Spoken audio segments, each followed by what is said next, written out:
बहुत समय पहले की बात है। एक छोटे से राज्य में एक न्यायप्रिय और साहसी राजा विक्रमादित्य राज करते थे। उनकी राज्य में हर कोई खुशहाल था और न्याय का शासन था। एक दिन राजा विक्रमादित्य को एक साधु ने एक चुनौती दी।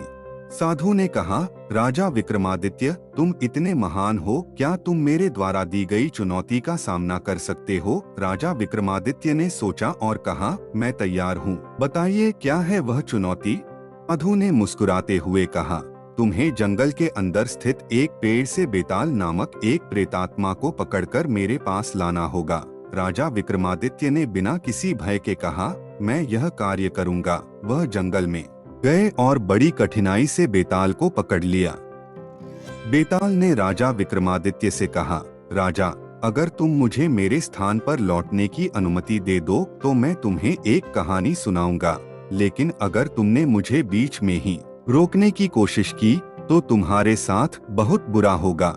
राजा विक्रमादित्य ने स्वीकृति दे दी और बेताल ने कहानी शुरू की।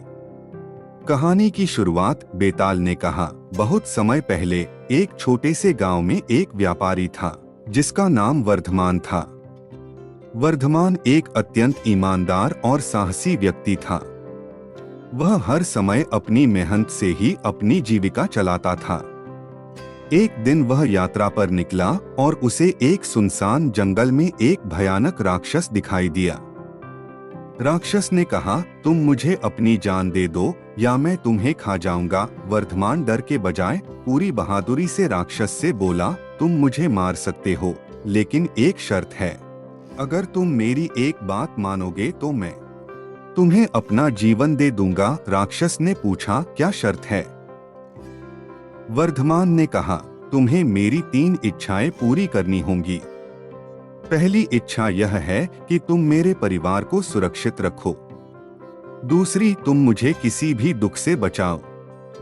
और तीसरी, तुम मुझे हमेशा सही मार्ग दिखाओ। राक्षस ने इन इच्छाओं को स्वीकार किया और वर्धमान की जान बख्श दी।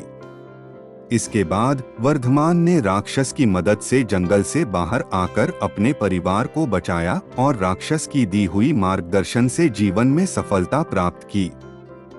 बेताल ने कहानी खत्म की और राजा विक्रमादित्य से पूछा, राजा, अगर तुम्हारे पास वर्धमान की तरह विकल्प होते तो तुम क्या करते? क्या तुम राक्षस से अपनी जान बचाने के बदले उसकी शर्तें मानते? राजा विक्रमादित्य थोड़ी देर चुप रहे और फिर उन्होंने उत्तर दिया, वर्धमान ने सही किया। जीवन की 3 मूल्यवान चीजें, परिवार, सुरक्षा और सही मार्गदर्शन, अगर कोई इन्हें पा सके तो उसकी कठिनाइयां हल हो सकती हैं। मैं भी वही करता जो वर्धमान ने किया, क्योंकि जीवन में ये 3 बातें सबसे अहम हैं। बेताल हंसते हुए बोला, तुमने सही उत्तर दिया, राजा। अब तुम मुझे छोड़ सकते हो। राजा विक्रमादित्य ने बेताल को उसकी शर्तों के अनुसार छोड़ दिया, लेकिन जैसे ही वह बेताल को छोड़ते, बेताल फिर से उड़कर पेड़ पर चढ़ गया और बोला, राजा, तुमने मुझे छोड़ दिया है, लेकिन अब एक और चुनौती है। अगर तुमने सही जवाब नहीं दिया तो तुम्हारा सिर धड़ से अलग हो जाएगा।